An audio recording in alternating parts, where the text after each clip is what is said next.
해외여행을 갈 때 우리는 공항에 두세 시간 일찍 도착합니다. 보안 검색대를 통과하고 가방을 엑스레이에 넣고 때로는 신발까지 벗습니다. 여권을 내밀면 기계가 얼굴과 지문을 확인합니다.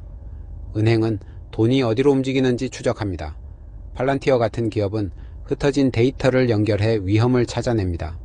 우리는 이걸 원래 그런 것으로 여기지만 대부분 25년 전에는 없었거나 전혀 달랐습니다.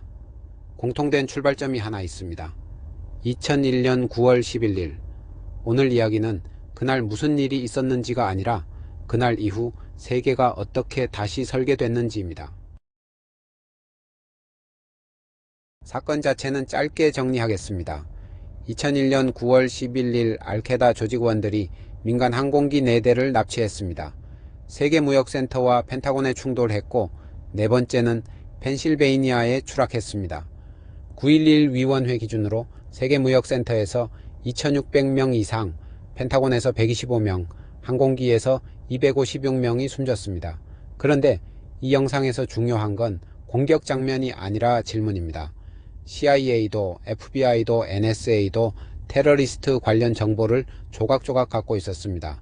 그런데 왜 아무도 전체 그림을 보지 못했을까요? 미 의회가 만든 9.11 위원회의 핵심 권고 하나가 이것이었습니다. 알 필요라는 원칙을 나눌 필요라는 원칙으로 바꿔야 한다. 첫 번째 키워드가 여기서 나옵니다. 정보가 없었던 것이 아니라 정보가 연결되지 않았습니다. 가장 직접 체감하는 변화부터 보겠습니다. 공항입니다. 9.11 이전 검색 인력은 연방정부가 아니라 주로 항공사가 계약한 민간업체였습니다. 미 회계감사원은 2001년 의회 증언에서 검색요원의 탐지 능력과 보안구역 접근 통제에 상당한 취약점이 있다고 지적했습니다. 9.11 두 달 뒤인 11월 19일 미국은 항공교통보안법을 만들고 교통보안청 TSA를 신설합니다. 연방정부가 직접 맡기로 한 겁니다. 이 조직은 2003년 3월 국토안보부 산하로 편입됩니다. 그 뒤 탑승객만 보안구역에 들어가고 위탁수화물은 전량 검사하고 폭발물 탐지와 전신검색 장비가 들어옵니다. TSA는 2025년 기준 직원 5만 8,600명, 예산 118억 달러, 450개가 넘는 공항을 담당합니다. 그런데 제도가 커진 것과 효과가 있었던 것은 다른 문제입니다. 2015년 국토안보부 감사관실 비밀시험에서 조사관들이 금지 물품을 검색대로 통과시키는데 95% 성공했습니다. 공항이 달라진 것은 분명하지만 더 안전해졌느냐는 별도의 질문입니다. 두 번째 변화는 미국 정부의 모양입니다. 2002년 11월 25일 미국은 국토안보법에 서명하고 이듬해 3월 1일 국토안보부 DHS가 문을 엽니다. 처음부터 새로 만든 게 아니라 22개 연방 부처와 기관의 전체 또는 일부 기능을 하나로 합친 조직입니다. 산하의 교통보안청, 세관국경보호국, 이민세관단속국, 해양경비대, 비밀경호국, 연방재난관리청이 들어갑니다. 미국 역사에서도 손꼽히는 규모의 연방정부 개편이었습니다. 미국은 테러리스트 몇 명을 잡는 것으로 끝내지 않았습니다. 정부를 다시 만들었습니다. 중요한 건 속도입니다. 애국법은 6주 뒤, 교통보안청은 10주 뒤, 국토안보부는 14개월 뒤였습니다.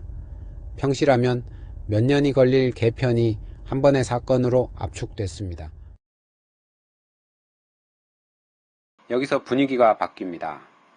2001년 10월 26일 미국은 애국법을 제정합니다. 금융거래 추적, 기관 간 정보 공유, 감청과 수사권 확대 조항이 담겼습니다. 그리고 곧바로 논쟁이 시작됩니다. 안전이냐 사생활이냐. 찬성 논리는 테러 조직은 경계를 넘나드는데 정부만 칸막이 안에 있으면 또 놓친다는 것입니다. 반대 논리는 테러 방지를 이유로 만든 권한이 테러에만 쓰이지 않고 한번 커지면 줄어들지 않는다는 것입니다. 이 논쟁은 2013년 에드워드 스노든의 폭로로 폭발합니다. 국가안보국이 전화 통신 기록을 대량 수집하고 있었다는 사실이 드러났습니다. 그런데 9.11이 만든 감시 권한이 영구히 커진 것은 아닙니다. 애국법 215조는 2020년 3월 15일에 만료됐습니다. 전화기록 대량 수집은 그 전에 이미 중단됐고 미국 연방항소법원 두 곳은 이 프로그램이 위법할 가능성이 높다고 판단했습니다. 그러니까 이 25년은 감시가 일방적으로 커진 역사가 아닙니다. 커졌다가 드러났다가 일부는 되돌려진 역사입니다. 테러 조직을 막으려면 사람만 쫓아서는 안 됩니다. 돈을 쫓아야 합니다. 9.11 위원회도 알케다 자금망 추적을 주요 과제로 다뤘고 애국법에도 금융조항이 대거 들어갔습니다. 그 뒤 자금 세탁 방지 AML, 고객 확인 KYC, 의심거래 보고, 제재 대상 조회가 금융권의 일상이 됐습니다. 은행이 당신이 누구인지 증명해 달라고 요구하는 일이 훨씬 중요해진 겁니다. 미국 금융기관의 의심거래 보고는 2002년 28만 건이었습니다. 2003년 50만 건, 2011년 150만 건, 그리고 2023년에는 460만 건으로 역대 최다였습니다. 20년 만에 약 16배입니다. 은행이 인공지능으로 이상 송금을 실시간 탐지하는 레그테크 산업의 뿌리 하나가 이 흐름입니다. 다만 보고가 늘어난 것이 곧 범죄를 더 많이 잡았다는 뜻은 아닙니다. 형식적인 보고가 늘어난다는 비판도 오래 제기되어 왔습니다. 귀릴이 만든 가장 거대한 변화입니다. 미국은 2001년 10월 아프가니스탄에서 군사작전을 시작했고 2003년 3월 이라크를 침공합니다. 여기서 9.11 때문에 이라크 전쟁이 직접 일어났다고 말하면 사실과 다릅니다. 이라크 침공의 직접 명분은 대량살 상무기였고 그 무기는 발견되지 않았습니다. 9.11 위원회 실무진은 이라크와 알케다 사이 접촉은 있었지만 협력 관계로 이어진 것으로 보이지 않는다고 결론 냈습니다. 미국 공격에 두 쪽이 협력했다는 신뢰할 증거는 없다고도 명시했습니다. 정확한 표현은 9.11 이후 만들어진 테러와의 전쟁이라는 안보 환경이 이라크 전쟁을 정치적으로 가능하게 한 배경 가운데 하나였다는 것입니다. 브라운 대학 코스츠 오브 워 프로젝트 집계로 미국의 전쟁 예산 비용은 약 8조 달러, 직접 사망자는 최소 94만 명, 간접 사망은 360만에서 380만 명입니다. 집을 잃은 사람이 3,800만 명, 미국이 대테러 활동을 벌인 나라가 78개국입니다. 아프가니스탄 전쟁은 2021년 8월 30일 철수로 끝났습니다. 20년이었습니다. 이제 처음의 떡밥을 회수하겠습니다. 팔란티어입니다. 2003년 피터 틸과 알렉스 카프를 포함한 5명이 이 회사를 세웠습니다. 출발점은 페이팔이었습니다. 사기꾼 문제가 있었는데 수많은 거래를 사람이 한 건씩 볼 수는 없으니 데이터 안에서 이 거래는 이상하다는 패턴을 찾는 방식을 만들었습니다. 이 접근법을 국가안보로 옮기면 이렇게 됩니다. 통신기록, 계좌정보, 출입국 기록, 차량정보, 인적관계, 위성자료, 각각은 다른 기관, 다른 데이터베이스에 흩어져 있습니다. 이걸 한 화면에서 연결해 이 사람들은 어떤 관계인가를 묻는 것입니다. 2004년에는 중앙정보국 벤처투자 조직 인큐텔에 초기 투자를 받고 2008년 정부용 고담, 2015년 기업용 파운드리를 내놓습니다. 여기서 한 가지는 분명히 해야 합니다.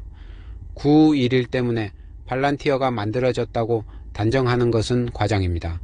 정확한 표현은 9.11이 드러낸 정보기관의 데이터 공유 분석 실패라는 문제의식과 그 뒤의 안보 환경이 이 회사가 성장할 조건을 만들었다는 것입니다. 팔란티어 한 회사에서 더 넓혀야 합니다. 과거 방산산업이라고 하면 전투기, 전차, 미사일, 항공모함이었습니다. 그런데 9.11 이후 20년의 전쟁은 정규 군길이 전선을 두고 싸우는 전쟁이 아니었습니다. 적이 누구이고 어디에 있는지 찾아내는 일이 전투 자체보다 중요해졌습니다. 그래서 드론, 위성, 센서, 데이터 분석, 인공지능이 전면에 나옵니다. 소프트웨어 회사가 방상위협이 되는 시대가 열린 겁니다. 2026년 7월 기준 팔란티어 시가총액은 4,130억 달러, 록히드 마틴은 1360억 달러입니다.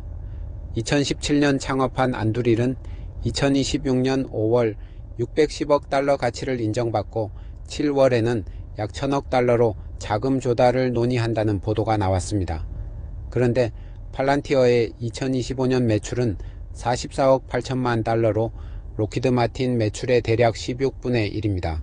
매출은 16분의 1인데 시가총액은 3배입니다. 시장이 값을 매기는 것은 현재 실적이 아니라 기대이고 이 격차가 정당한지는 아직 증명되지 않았습니다. 공항 앞만 달라진 게 아닙니다. 국경도 달라졌습니다. 여권과 비자, 출입국 기록, 생체 정보, 화물 정보를 서로 연결하는 방향으로 확인 체계가 크게 강화됐습니다. 칩이 들어간 전자여권이 표준이 되고 지문과 얼굴 정보가 심사에 쓰입니다. 미국 국토안보부 연구도 911이 국제여행에 즉각적이고 상당한 영향을 미쳤다고 평가합니다.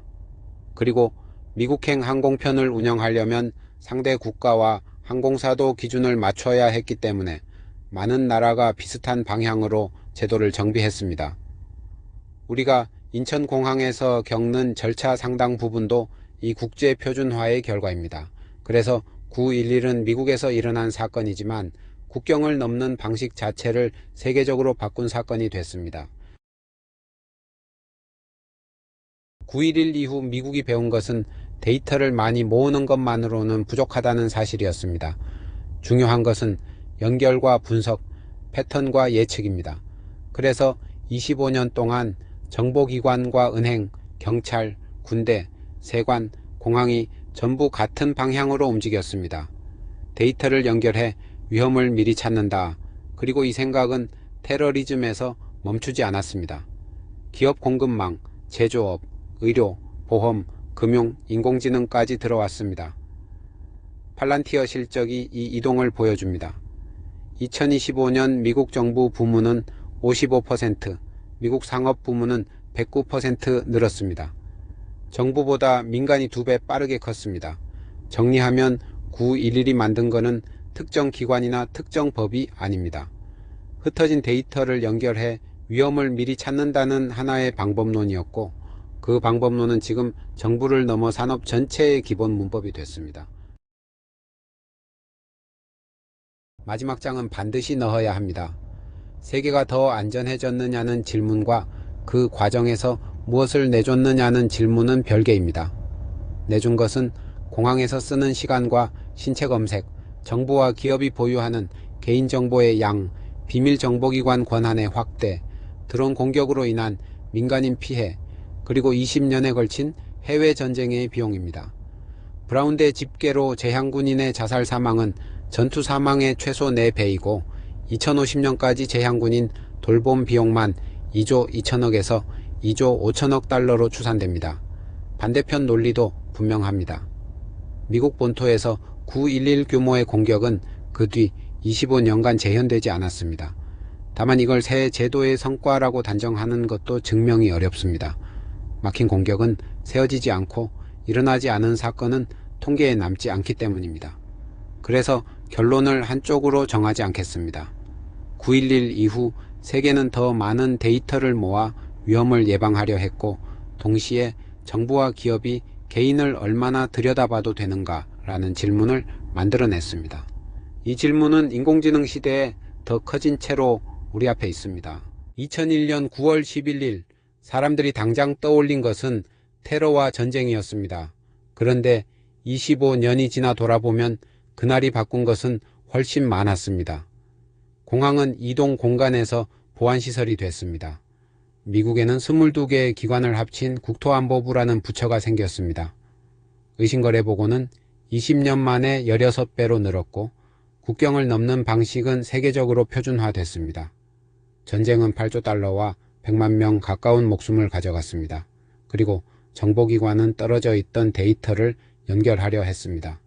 그 문제를 풀겠다고 나선 기업 가운데 하나가 팔란티어입니다. 그래서 9.11이 남긴 가장 긴 그림자는 전쟁이 아닐지도 모릅니다. 위험을 미리 발견하기 위해 데이터를 연결한다는 생각, 인공지능 시대를 움직이는 이 생각도 그날 이후 훨씬 강력해졌습니다. 다만 그 생각이 우리를 더 안전하게 만들었는지 아니면 더 많이 들여다보게 만들었는지는 아직 결론이 나지 않았습니다. 우리는 지금도 9.11 이후 만들어진 세계에서 살고 있습니다. 이 영상에는 9.11 당일의 참사 장면과 희생자 관련 이미지를 사용하지 않았습니다.